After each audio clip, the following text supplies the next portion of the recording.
po sa Thank you, pagtanggap sir. sa aming Thank you. imbitasyon. Marami tayong tatanong. Simulan na natin ang pagtatanong Sige. kay Attorney Vic. Okay. Isa sa mga advokasya ninyo, transparency, accountability, peace and security. Siguro unahin muna natin yung transparency and accountability. Meron pong issue tayo ng Confidential and Intelligence Fund. Baka tuwiran ba para sa inyo na silipin yung paggastos po ng CIF ng ating Vice Presidente, Attorney Vic? Bago ko sagutin, Joel, linawin ko lang, no, for Opo. transparency at dapat totoo, hindi ho ako naging hepe ng business permit and Ay, licensing office. Ay, I was opo, sorry just po. the special assistant to the chief. Alright. Para Okay, lang klaro. alright. At yung dun sa iyong katanungan, makatarungan bang dapat silipin ang paggamit ng confidential and intelligence funds ng Office of the Vice President? Makatarungan sapagkat pera ng sambayan ng Pilipino yon. Subalit dapat pare-parehas, dapat patas. Kung sisilipin mo yung paggamit ng confidential funds ng Office of the Vice President, dapat lahat ng gumagamit silipin mo rin. Sapagkat yun ang diwa ng tunay na transparency. Hindi pwedeng meron kang tinititigan, meron kang tinitingnan lamang. Pero, attorney, naniniwala ba kayo na hindi lahat ng mga tanggapan ng gobyerno ay dapat bigyan ng intelligence and confidential fund? Dapat yung may mga law enforcement and intelligence gathering function ang bigyan ng intelligence funds. Yung confidential funds, alam ninyo, basta't nandyan at nagtatrabaho ang Commission on Audit, hindi tayo dapat mangamba sa paggamit ng confidential funds sapagkat subject to audit naman yan eh. At yun nga, kung mali naman yung paggamit ng pera ng sambayanan, whether it be confidential, intelligence, or ordinary disbursement of public funds, dapat panagutin. Doon papasok yung accountability ng aming advokasya. Apart from transparency, dapat klaro yan, yung accountability. Panagutin natin lahat ng mga nagkokorap o nagnanakaw ng pera ng gobyerno. Yun, at nabanggit mo na rin yung mga nagnanakaw ng pera ng gobyerno. Kasi CAF ay nadidikit din po sa issue ng corruption. Malaking problema po ng gobyerno ang corruption. Napakalaking pondo na pupunta dito. Ano ang pwede nating gawin para patalasin ng batas para masawata o kung hindi man mabawasan ng malaki ang katiwalian po lalo na sa gobyerno? Tama yan, Weng. Malaking bahagi ho ng ating budget ay napupunta dun sa sinasabi nating pangbayad utang o debt servicing. Around 7% or maybe higher. Subalit ang masakit na katotohanan, mas malaking bahagi ang natatapon dahil sa korupsyon. At dahil dyan, bilang aplikante ninyong senador, isinusulong ko yung war on corruption bilang tunay at maisog na oposisyon. At aking ipapanukala bilang senador ang pagpapababa ng threshold ng plunder from 50 million to 5 million pesos or even less. At pag yan ay inaibalik natin, ipapanukala kung maibalik yung death penalty bilang kaparusahan sa plunder. Dahil pagod na tayo, bata pa tayo, naririnig na natin yung korupsyon, subalit imbis na masawata, palala ng palala at higit ng talamak ngayon ang korupsyon. Papaliwanag nga po, Attorney Vic, bakit Baba ang 5 threshold? milyon? Bakit? parang- Why that figure? Because it can even be 1 million, Joel. Sapagkat walang dahilan na tayong apat ay nag-uusap dito kaharap ang mga sambayan ng Pilipino na hindi man natin makasuhan yung mga nagnanakaw sa ating tiwali sa gobyerno ng plunder or pandarambong sapagkat hindi pa umaabot ng 50 million pesos. Ang pagnanakaw ay pagnanakaw kahit ano pang halaga yan. At base na rin, lagi kong sinasabi, kahit sa banal na kasulatan, ang sabi lang doon, thou shall not steal. Huwag kang magnakaw, period. Walang kondisyon na huwag kang magnakaw ng 50 million kundi mapaplunder ka. Death penalty para sa plunder, sir, sinubukan na yan sa Kamara pero hindi nagtagumpay. What will make it work now? I think iba ang kondisyon ngayon. Galit higit ang mamamayang Pilipino dahil nakikita nila grabe ang korupsyon. At all levels, nakikita yan. Not only because I am running for senator and I'm speaking this way, no. Dama ng ordinaryong Pilipino yung lantarong korupsyon with what's happening with our mangled and unconstitutional 2025 budget. So nakikita at alam ng tao yan. At katanggap-tanggap ngayon na ibalik yung kaparusahang bitay sa plunder. At hindi rin anti-poor ang aking panukalang ito sapagkat wala naman nagnakaw sa gobyerno na mahirap. Meron ako naalala ni Paring Melo at ni Rowena ito. Merong insidente noong nakalipas na administrasyon Duterte. Merong issue tungkol sa pagnanakaw ng pera ng bayan. Tapos parang ginawa yatang 49 point. Yes. Tatanda mo yung Weng? Binawasan ng Para 1,000 hindi para umabot hindi sa umabot ng plunder 50 threshold, di ba? million. Oo. Attorney Vic? Yung sa kaso nun sa immigration. Sa Correct. immigration, di ba? Oo, so good thing merong ganitong klase ng panukala. Kaya lang magdidebate tayo doon sa doon sa figures sinasabi ko. threshold na 5 5 million. million di ba? Sir, baka magkaubusan Could be ng tao lower. sa Could be gobyerno. Could be ah. lower. Okay, Baka magkaubusan ng tao sa gobyerno pag O, ginawa mong 1 million. Hindi ba't mabuti yun? So, we Filipinos, ordinary folks can get a reprieve from the daily occurrence of corruption. Like the 1.4 billion pesos daily being used apparently for flood control funds. Nasaan yun? Yan. Ayun. Okay, babalikan natin yan. Baka mahaba-habang usapan pa yan. Dahil dalawang topic ang na-touch mo dyan, corruption at pati yung pagbabalik ng death penalty. Yes. Pero attorney, meron tayong problema maliban sa problema natin sa mga corrupt.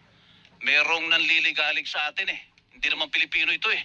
Mga mga Chinese ito, hanggang ngayon nandiyan pa rin sila. Yung monster ship, para ba sa ikatatahimik at ikapapalagay ng loob natin? Kasi peace and stability pinag-uusapan natin. Ano po pwede natin gawin dyan? Kulang pa ba ang batas? Kasi may dalawang batas tayo, Maritime Zones Act. Meron tayong Archipelagic Sea Lanes Act. Bagong-bago itong mga batas na ito, pero mukhang hindi pinapansin ng China at nandyan sila ngayon. Ano ba pwede nyo pang idagdag dyan pag kayo nahalal na senador? Unang-una, kailangan klaro sa atin na ang pangunahing arkitekto ng ating foreign policy ay ang Pangulo ng Republika ng Pilipinas. Subalit bilang senador, maaari naman nating gabayan kung sino man ang Pangulo at magiging Pangulo na kinakailangan we have to be more diplomatic in trying to ease the tension there in the South China Sea. We have to help diffuse and de-escalate the tension. Di pa ba natin ginagawa ngayon yun? Hindi tayo pwedeng sumunod melo doon sa itinutulak na interes. Hindi interes ng Pilipino to eh. Interes ito ng ating banyagang alyado eh, yung American interest. We cannot follow their interest. It is not in our interest to go to war with China. I am not acquitting China of their many wrongdoings. Marami silang mali. Subalit, ang choice mo lang, pagka ganyang usapin, dalawa. Kaya mong makipagdigma o makipag-usap tayo. And let's be real. Hindi natin kayang digmaan at hindi natin interes yan. Makipag-usap tayo. Let's help diffuse and de-escalate. Let's open the corridor for more diplomatic means of resolving the problem. Itigil natin yung warmongering, itigil natin yung what we call megaphone diplomacy. Yung salita ka lang ng salita ng kung ano-ano. Because we have to consider, Joel, yung mga Pilipino na nasa teritoryo ng China, yung nasa Hong Kong, yung nasa Macau, Marami yun. yung nasa mainland China, paano kung magkaroon ng retaliation? Hindi ang gobyerno ng China, I don't think they'll do that, kundi yung mga mamamayan ng China, doon sa lugar at sakta ng ating mga Pilipino. Sinong mananagot doon? Meron din naman mga Chinese dito. Ganon din ang pwede. Pero hindi, Gantihan. pero hindi yun ang solusyon. Masyadong marahas yun. Oo. At hindi naman siguro tamang pagsinakta ng Pilipino. Mananakit din tayo ng Chino. Walang katapusan ito. Pero Attorney Vic, speaking of diplomacy, sinasabi niyo nga, dapat diplomatiko tayo dyan sa aspetong yan. Pero naging diplomatiko tayo sa China noong mga panahon ni dating Pangulong Duterte, naging kaibigan natin. Pero ganito ang nangyari, sinasabing inangkin nga lahat eh. Ngayon, nahihirapan na tayong bawiin eh. Yung mga lugar na atin. Meron ba kayong panig doon? Masyadong naging palakaibigan ang Duterte administration na ngayon ay malala na sitwasyon, di na natin mabawi. Kasi Yung ating mga titingnan mo, teritoryo. Joel, nawalan tayo ng teritoryo yung Scarborough. Hindi panahon ni Pangulong Duterte yan, panahon niya ni Pangulong Aquino. Noong nagkaroon ng panlilinlang na sinasabi nga ay sabayang pag-withdraw ng ating gray ship. Tinanggal yung ating gray ship na natili yung gray ship ng China. At hindi na tayo makabalik. Hindi mo na makukuha yun. Gigirahin mo sila, hindi nga natin kaya. And then ito naman, yung sa kasalukuyang administrasyon, nawala din yung Escoda Shoal. Kasi nga, umatras din yung ating BRP Magbanwa at naubusan ng gasolina. Hindi mo na rin makukuha yun. But during the time of President Duterte, ang kanyang foreign policy, ako'y sang-ayon doon, na hindi siya exclusive, all-inclusive. Makipagkaibigan tayo sa lahat, makipag-usap tayo. Nagtampo lang yung ating matagal lang alyado at treaty ally na Estados Unidos. Kaya ako ano-anong bersyon na ng kwentuhan na nangyari. Subalit noong panahon na yun, malayang nakakapangisda ang ating mga mangingisda. Doon sa lugar na ngayon ay hirap na hirap silang mangisda. Yun ang katotohanan. So, pwede ba sabihin nagkamali si dating presidente na pumaling siya? pumanig Hindi ko sinasabi kaysa sa... nagkamali si Pangulong Aha. Duterte. In fact, sabi ko nga, yung all-inclusive policy niya, yun ang tama. Mhm. Kausapin natin ang China. Kausapin natin ang US. In fact, we are in the best position na gumitna sa kanilang dalawa eh. Mhm. Kasi yung pinag-aagawan nila yung nasa atin eh. Ikaw, US, ano ba interest mo? Itong very important maritime navigational route. Ikaw, China, ito rin yung interest mo. Nasa akin to eh. Umupo kayong dalawa. Kayo makinig sa akin. Pero ang impression, Attorney Vic, inaway ng dating Pangulong Duterte Yes. mga Amerikano. Hindi lang kasi matanggap ng Amerikano na hindi na tayo exclusive. Hindi pwedeng exclusive, Joel. Lumiit na ang mundo. Kanya nga, hindi ba, masyado ng globalize ang mundo. Meron na, bukod sa NATO, meron ng BRICS. May mga bagong agrupation na ng iba't ibang bansa. So Nagselos. dapat tayo, Nagselos yung hindi US. pwedeng siloso eh. Kung makikipag-usap tayo sa China, mapapagkatiwalaan pa ba natin ang China, attorney? Sa dami ng ginawa nila sa atin na pangaharas, pangbubuli. At kahit nag-usap na tayo, ibang ginagawa po ng kanilang... Idea of being more diplomatic, we have to pursue that. Again, we are only left with two options. Go to war with China or you talk to China. The choice is simple. Option ay best diplomacy pa rin. Diplomacy pa din. Hindi natin interes ang kahit anong sigalot. Hindi nga natin mapakain ang ating populasyon eh. Papasok ka pa sa gera.